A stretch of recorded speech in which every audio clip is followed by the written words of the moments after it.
And our speaker for today is Engineer Peter Joshua Bates, a graduate from St. Louis University in Baguio and currently involved with Unitech as a HVAC design engineer. And I think si Engineer Peter is currently working also not only on smoke extraction but doing a uh, a large hotel in Coron, no? I think 12-story ba yun or 16-story, Engineer Peter? 12 It's story po, sir. it's a new Sunlight Hotel, no? I think it's being designed as a chilled water system. Pero ngayon, ang discussion natin will focus on smoke extraction system.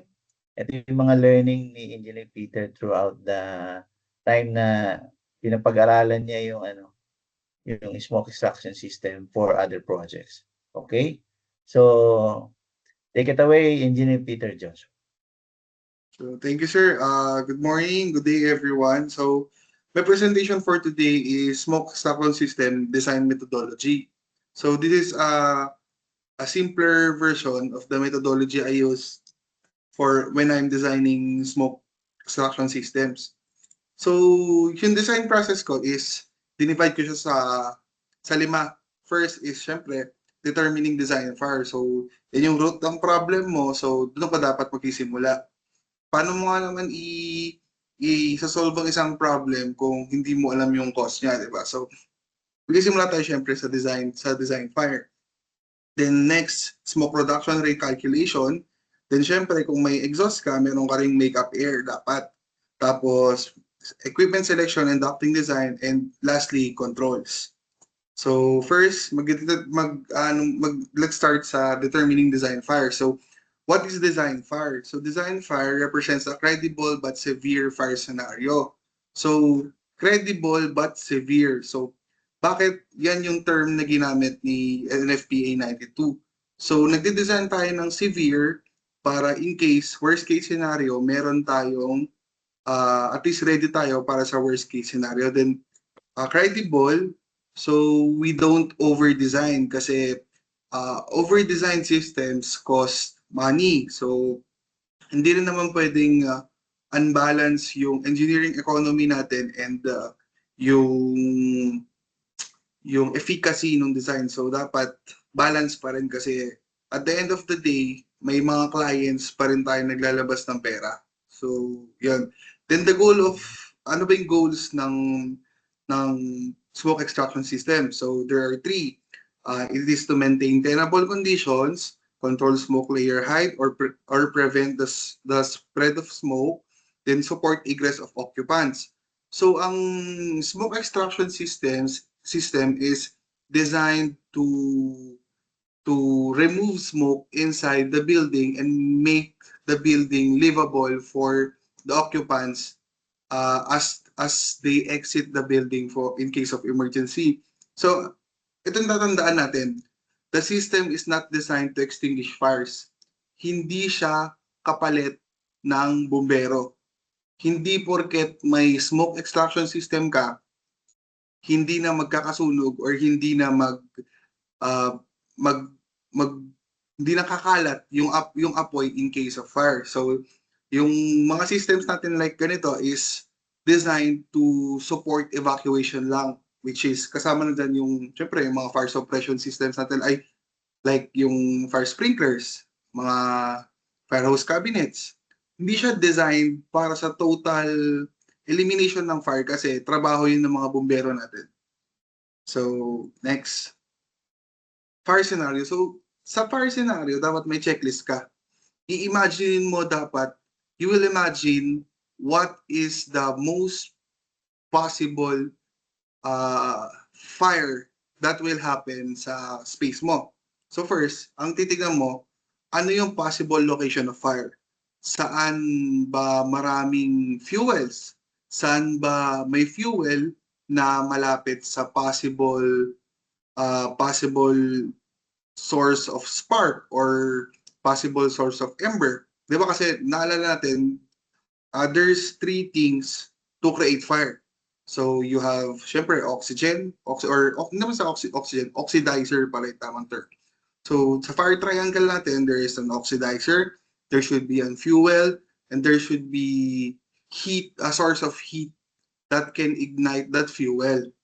So pag wala ka ng isa sa mga yon, walang apoy. Walang apoy, walang usok. So next is sa checklist natin is number of fire. NFPA 92 assumes single fire only kasi mahirap i-model ang multiple fires. Mahirap mag-ready sa multiple fires without over-engineering, oversizing the system. Sabi nga nung mentor ko is kapag daw mas marami sa isang sunog, arson na daw yun. Di ba, Sir Beng? Arson na po yun. Kaya mag-aano po tayo is isang fire lang. Then, next na i-consider natin is occupancy. So, occupancy, saan ba ginagamit yung system natin? Saan ba ginagamit yung space natin? Retail ba siya? Storage ba siya? Restaurant ba siya? That will determine our, syempre, location of fire, ano ba yung mga fuel na nandun. So, sa occupancy talaga magkakatalayan. So, sa next naman is representative fuel and its peak heat release rate. So, representative fuel and its, ibig sabihin ng representative fuel is ano yung most likely and severe case na fuel, which is ano ba yung pinakamadaling masunog at pinakamataas ang HRR. That's basically it. Na nandoon sa system mo. Tsaka yung abundant sa space mo. So next, design heat release rate. So yung design heat release rates, makikita siya for materials, makikita siya sa SAP Handbook and NFPA 92. So table siya na may mga nakalagay na heat release rate for certain materials. So example is ito.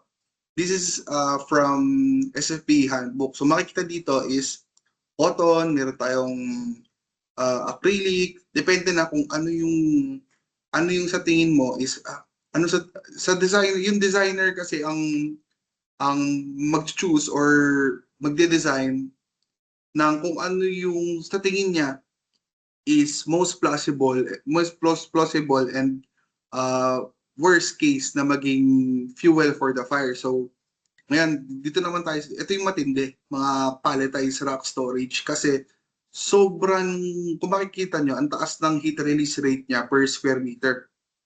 Ang taas. Kasi, bakit nga ba siya mataas?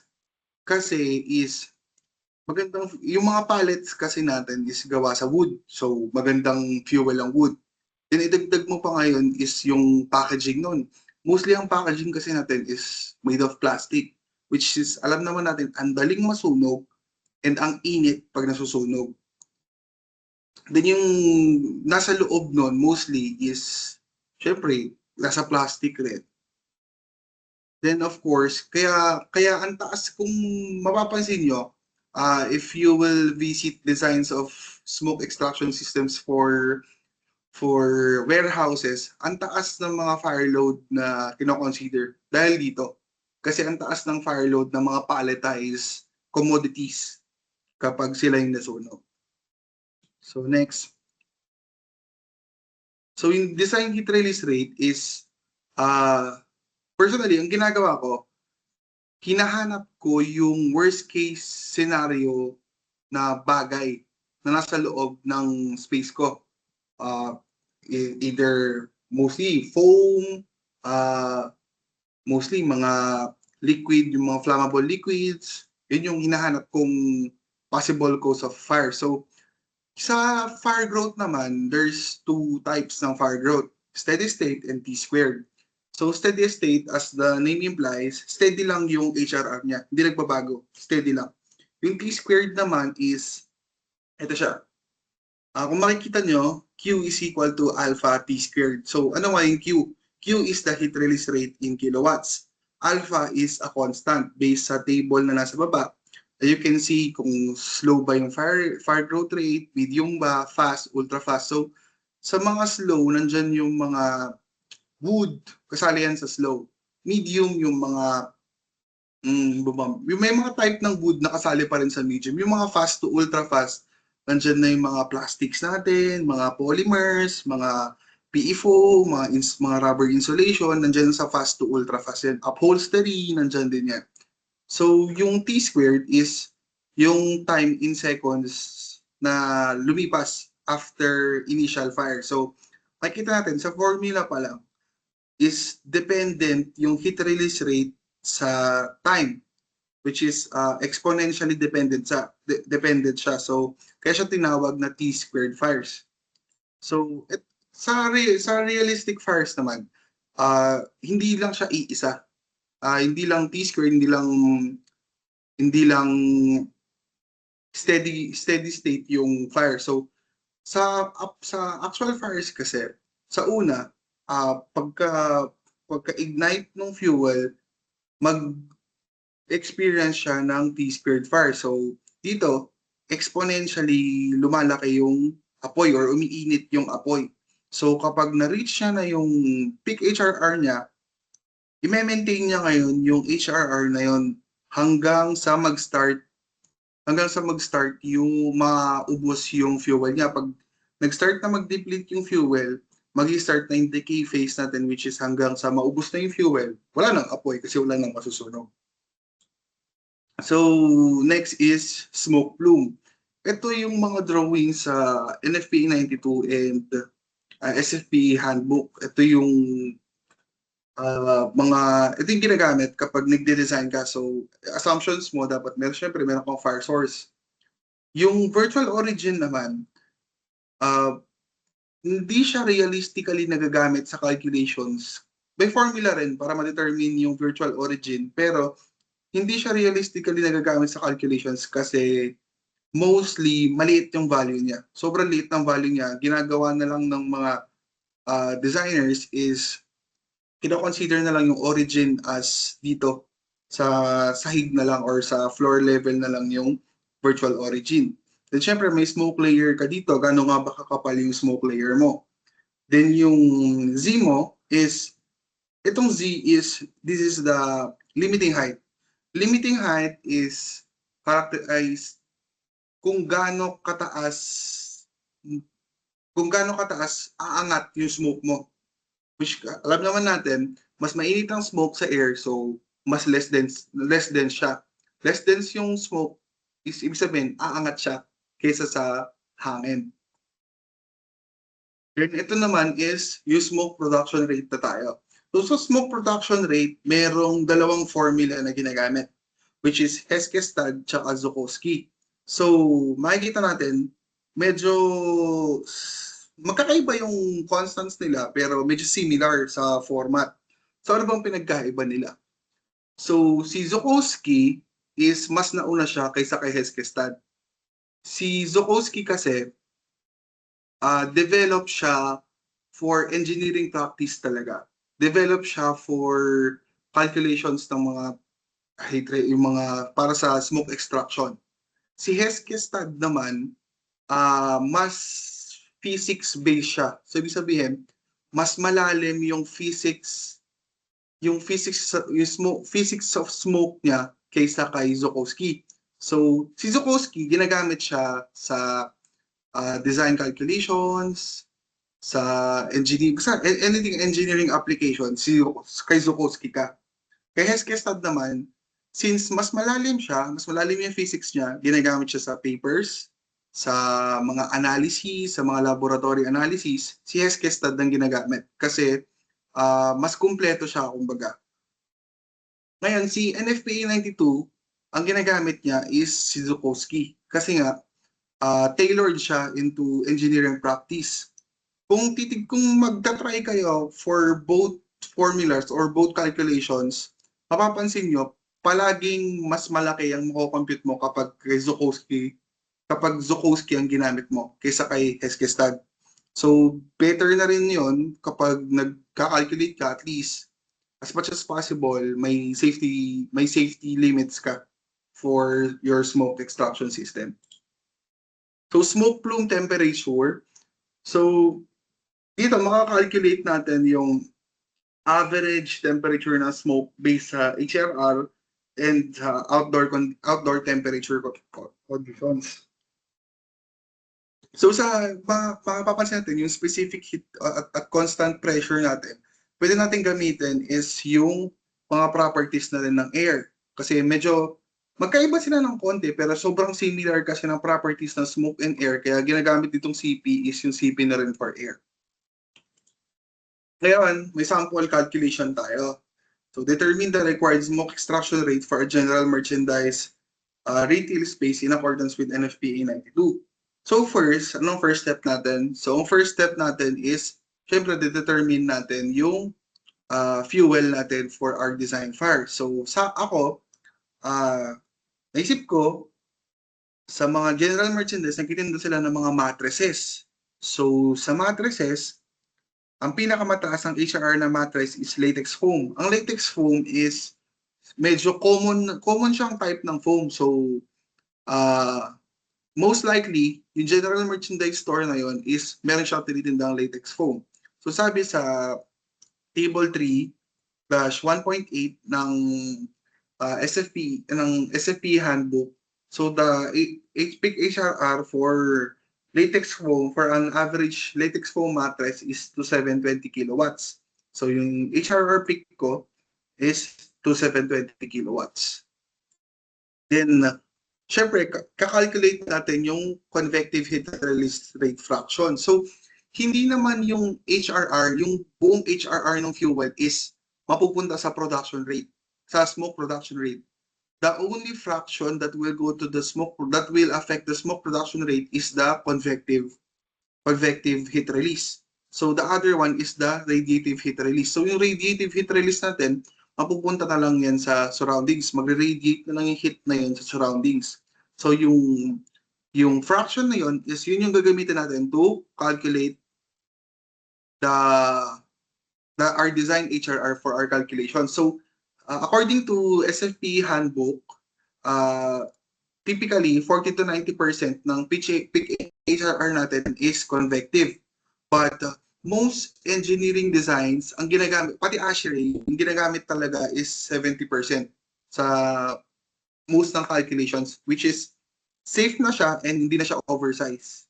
Kasi malaki-laki na rin siya, 70%.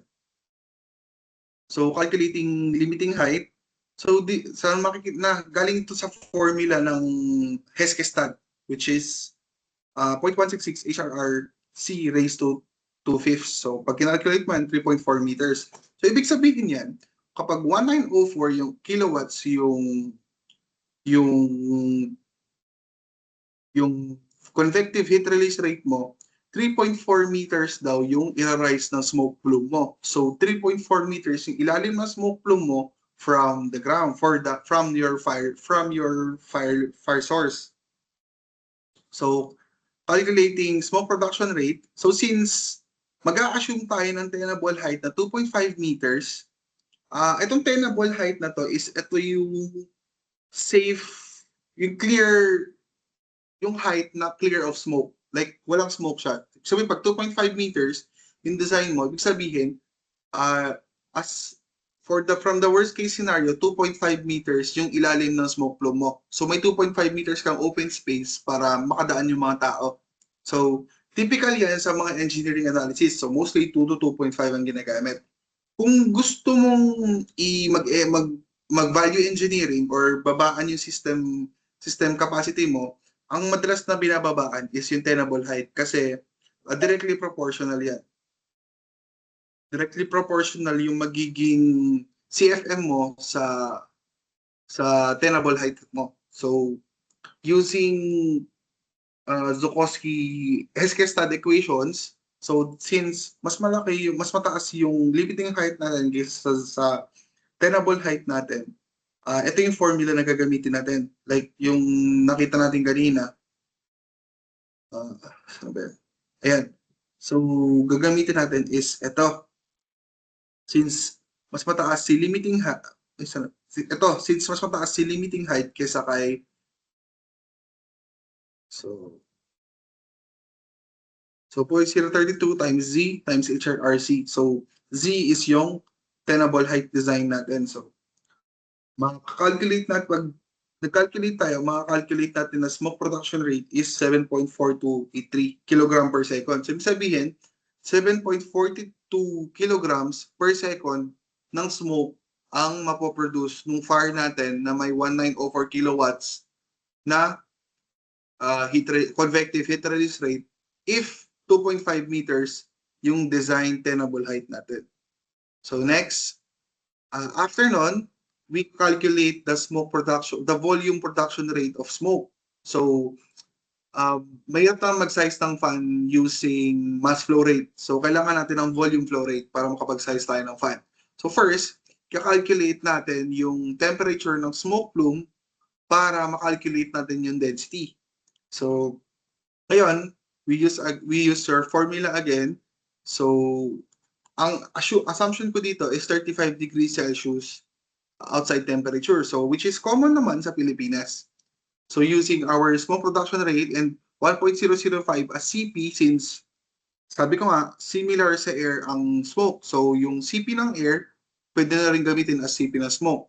So kakalculate natin dito is 563 Kelvin. So ibig sabihin, yung smoke plume na natin at 1904 kilowatts convective heat release rate na nagpo-produce ng 7.42 kg per second is 563 Kelvin. So medyo mainit nga, nakakapasok. So, ngayon, meron na tayong temperature, meron tayong mass flow rate. Mako-compute na natin ngayon is yung volume flow rate using our beloved formula sa ME, PV, MRT. So, we rearrange PV, MRT. Makukuha natin is V is equal to MRT all over pressure. So, atmospheric pressure at sea level is 101.325 kilopascals. So, R ng smoke is 0.287, which is, as I said again a while ago, same sa air. Then, input lang natin yung numbers natin dyan, mako-compute natin is 25,067.07 CFM. So, therefore, yan dapat yung minimum or at least yan dapat yung extract nating smoke sa system natin para ma-meet natin yung standards ni NFPA 92. So next, ngayon imo-model naman natin kung gaano katagal maabot ni mattress yung peak heat release rate niya. So using our T squared formula, which is Q is equal to alpha T squared, thus ang alpha natin is fast kasi mattress foam burns fast talaga siya.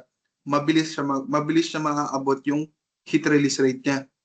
Ngayon, input natin siya sa formula, so we get to 40.38 seconds or 4 minutes. So that means, from the moment na nag-ignite yung foam, after 4 minutes, maaabot na yung heat release rate niya, yung peak heat rate, yung pinaka-mainit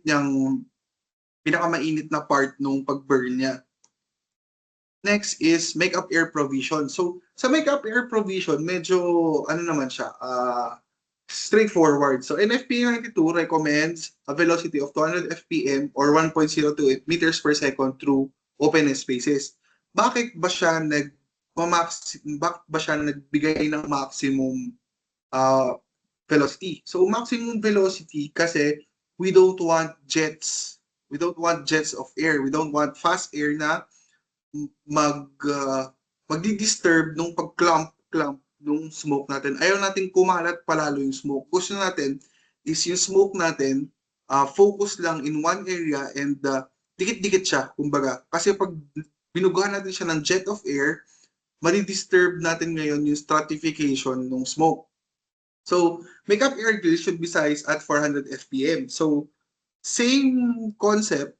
So, sa research ko kasi, wala namang sinet sa NFPA 92 na design for grills, pero sa mga nabasa kong engineering articles, most mga ginagamit is 400 FPM for makeup grills kasi same concept sa makeup air velocity at open spaces. Ayaw natin ng sobrang bilis na jet of air na makaka-disturb sa smoke natin.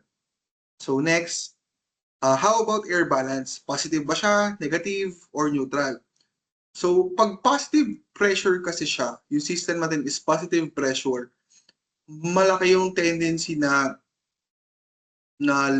lumabas yung smoke natin sa mga hindi natin design na lugar. Like, mag-spill siya sa mga dapat is safe na lugar. Pag, pag neutral naman is, which is hindi rin maganda kasi ang gusto natin is negative pressure.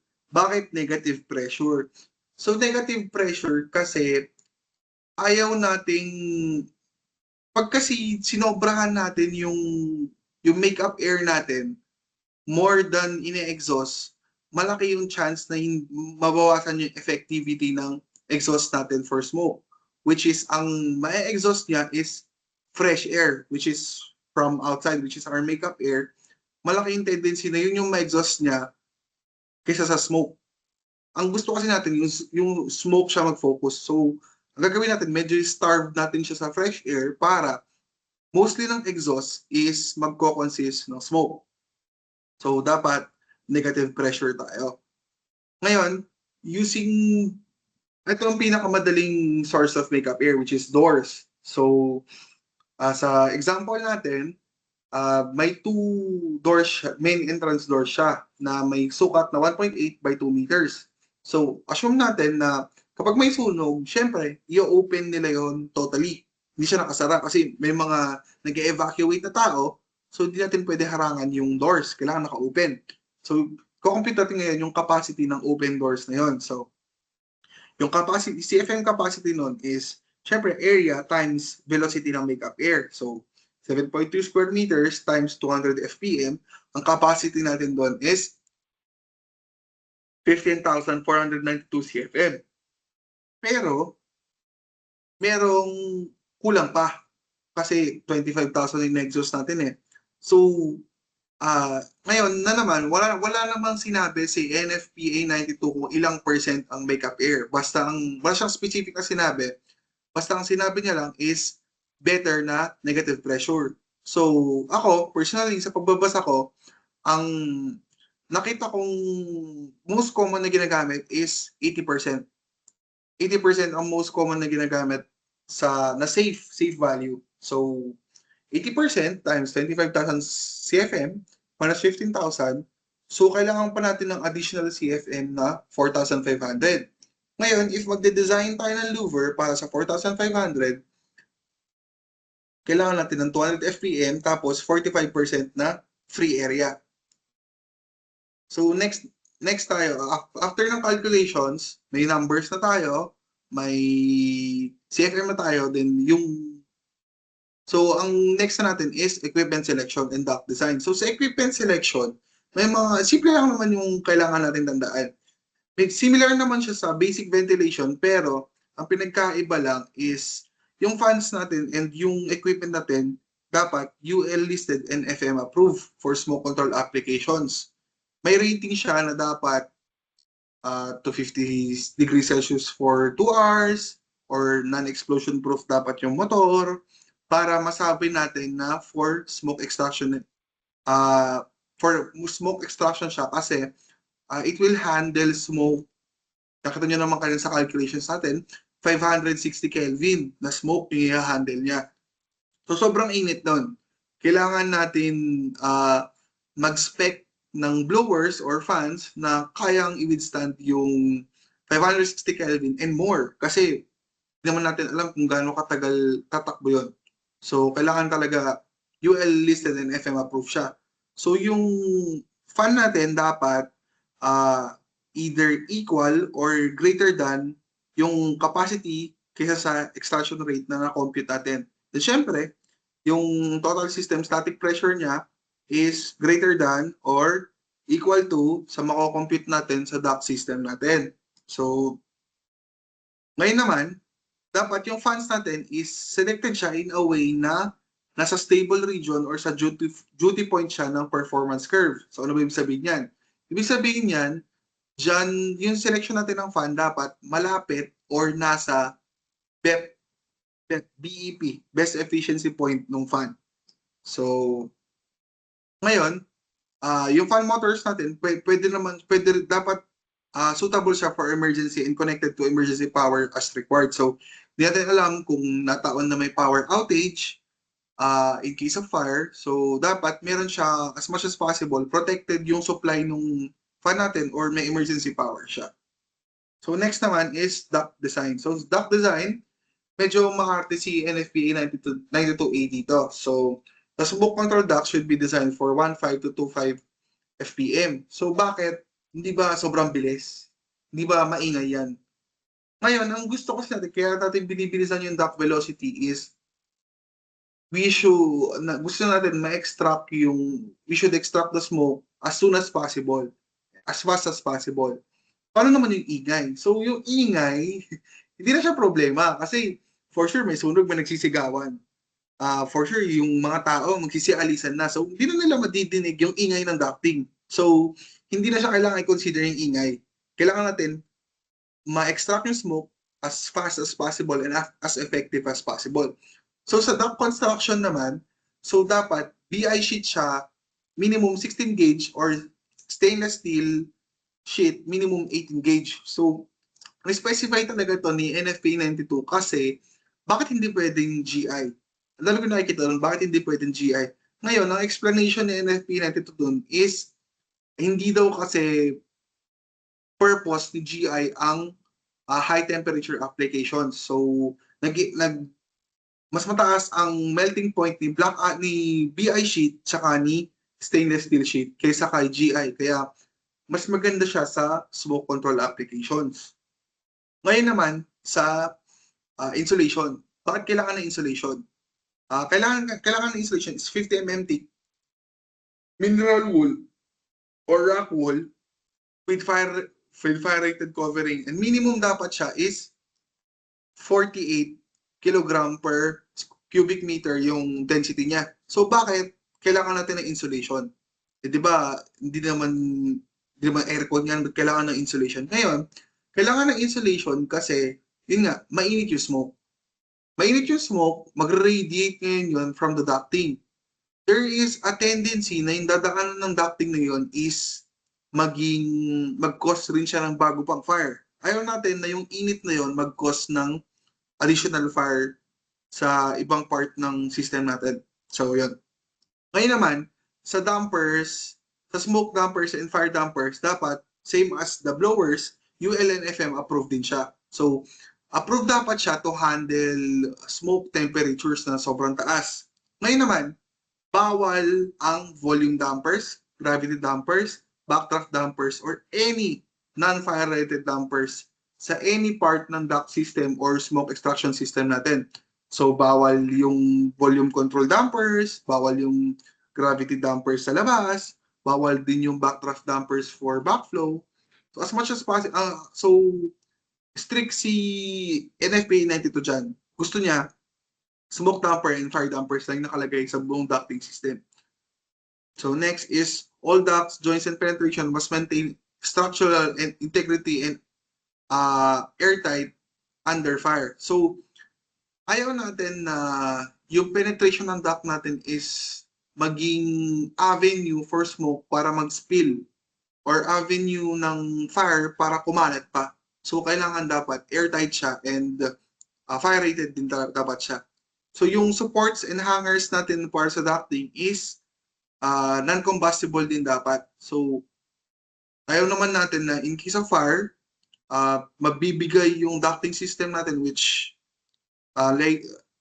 hindi na siya effective. Kung bumigay nga naman siya, hindi na siya effective para sa smoke control natin.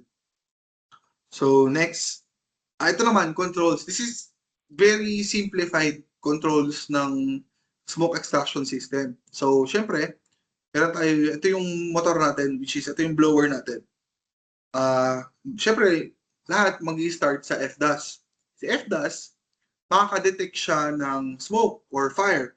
Ngayon, si FDAS naman, magsisend siya ng signal na may sunog kay FACP. Ano ba si FACP? Si FACP is Fire Alarm Control Panel. So, magsisend siya si Fire Detection and Alarm System, magsisend siya ng signal na may sunog or may possible na sunog kasi smoke detectors kay FACP. Ngayon, si FACP naman, Siya ang magko-command ngayon sa motor starter. O di naman siya, di kasi siya pwedeng direct kay fan kasi alam naman natin, minsan 380 volts to, wala namang 380 volts si FACP. So, kailangan natin ng motor starter. Si FACP magko-command kay motor starter na start na yung smoke extraction fan. Under na yung smoke extraction fan para mag-extract na in case may sunog. Ngayon naman, minsan may mga motorized smoke dampers tayo, may mga motorized fire dampers tayo, dapat connected rin siya kay FACP. Ngayon, ito, sineset to, dapat if normally close, of ano ba yung position niya, if may sunog, dapat nakaset to, which is the design na yan, the designer. So ito yung mga magandang references para sa kung gusto natin magbasa about sa smoke control and other firefight or other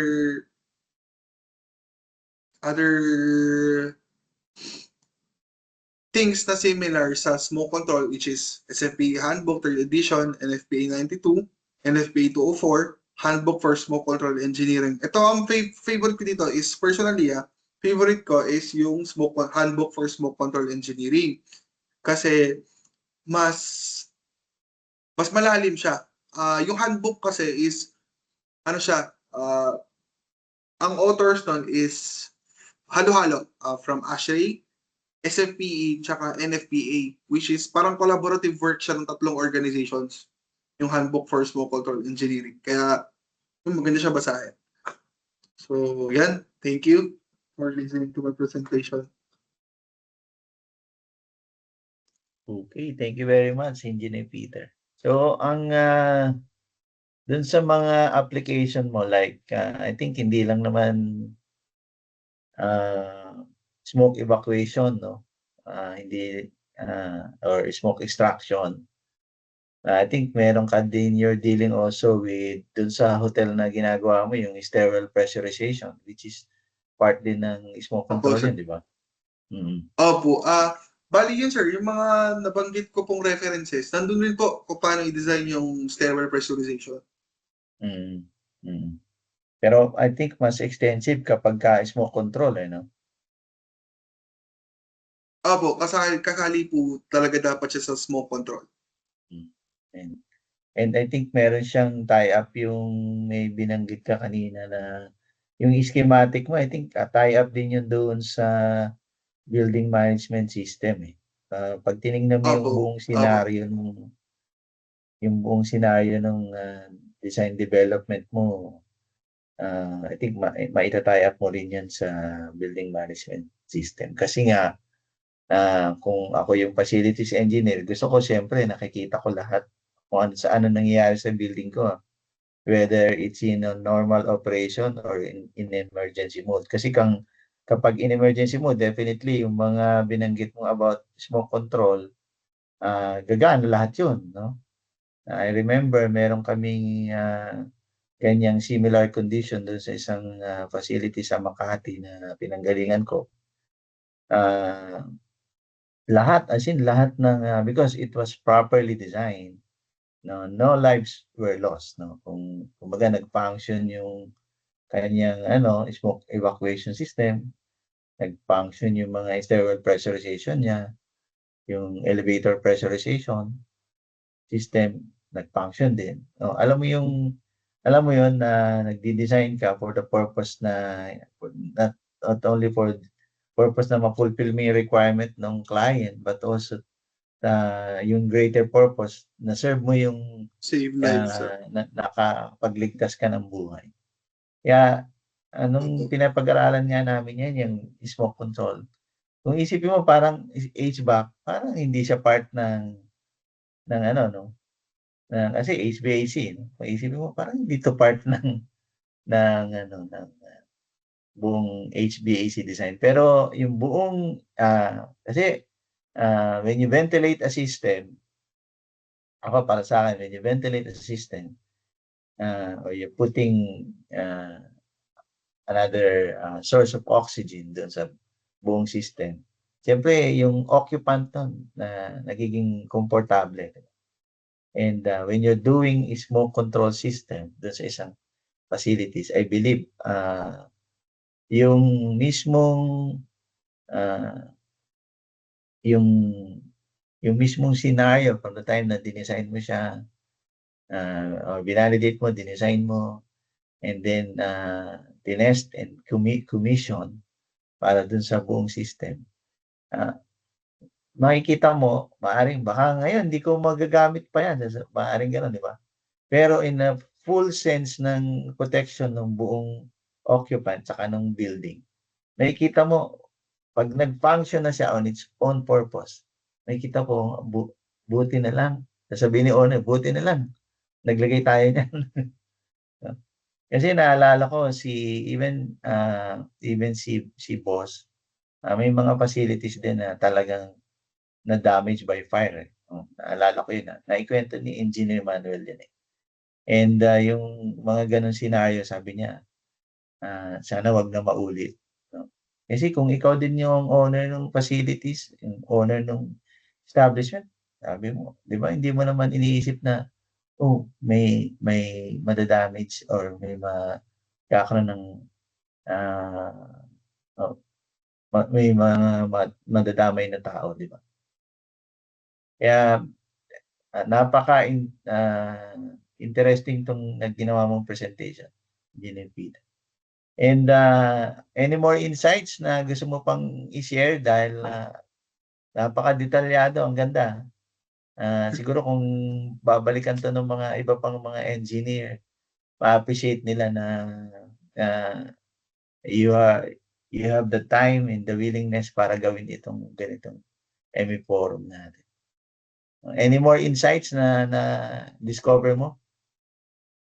Ayun sir, basahin lang yung mga references sir. Madaming actually sir, ako personally hindi ko pa na-explore lahat ng laman, lalo ng SFP sir, medyo makapal yung SFP. Pero pag nasimula mo siya sir, para siyang novel na paganda ng paganda habang Oo, tama. tatagal sir. Sa una parang di po siya, mahirap siya tignan. Lalo ako sir, personally, nung una, titignan ko yung mga formulas nung para sa smoke control. Sabi ko, ang dami namang empirical formula nito, ang daming Oo. constants, ang daming variables. Oo. Pag inintindi mo pala siya, sir, ma-imagine mo rin siya saan galing. Kasi Oo. na-imagine mo, dependent pala yung smoke production sa tenable height na design mo. May-imagine mo, yung Q pala is convective lang dapat pala yung consider, mga ganun, sir, mga ganun bagay. Maraming, yun, basa lang ng basa, sir. Tsaka ano, the more na nagiging interested ka na i-explore pa yung isang mga document nila, 'no? Kapag nasimulan mo na siya, makikita mo, may hindi pa ako alam, teka, tignan ko pa 'yan dun, 'no? Opo. Tsaka hindi mo Tsaka pag talaga ano, na-scheme, eh. Sige, go. kasi pag na-scheme mo na po kasi siya, sir, alam mo na po, may basis ka na po next. Kapag may dumating na project na ganon, at least alam mo na po yung source mo for design. May mababalikan ka pong, di ka na po makangapa, kumbaga. Oo, oo. Galing, galing, eh. Dun sa mga na-mention mo na references kanina, ah, it sabi mo mas extensive yun nandun sa Handbook of Smoke Control Engineering, 'di ba? Since Ay, collaboration yun nung hindi sir. Kung extensive sir is sa SFP handbook, since ang dami din sir, meron din pong sprinkler, merong mga halogen, merong mga, pero kung sa focus kasi sa smoke control lang, handbook, handbook po sir. mm, Medyo focus po kasi sa smoke control sir. Sa oo, pressurization, sa oo. smoke extraction, And atrium. then, may mga item, I think may mga item din or may mga document din si Asray na naging part nung buong production ng Opo. ano. Nung handbook po. Opo. Mm. Kasi parang nagko-correlate yung dalawa, eh. Minsan yung author na nasa SFPE nandun din sa Asray, nandun din sa handbook, ano. Opo. Si ano po sir, si Clote. Si Oo. Jay Clote. Member siya ng Ash Racer pero parang halos lahat, may maraming parts ng SAP handbook na siya yung author. Kasi per part po ng SAP handbook is iba-iba yung author. Si Oo. Clote po is member pala siya ng ASHRAE, sir. Ano ko Oo. lang po. Si J. Ibig Clote. sabihin doon siya nag-concentrate, ano. May ganun din eh, kasi Opo. kung may certain expertise ka na dito, actually pwede mo pang dagdagan yung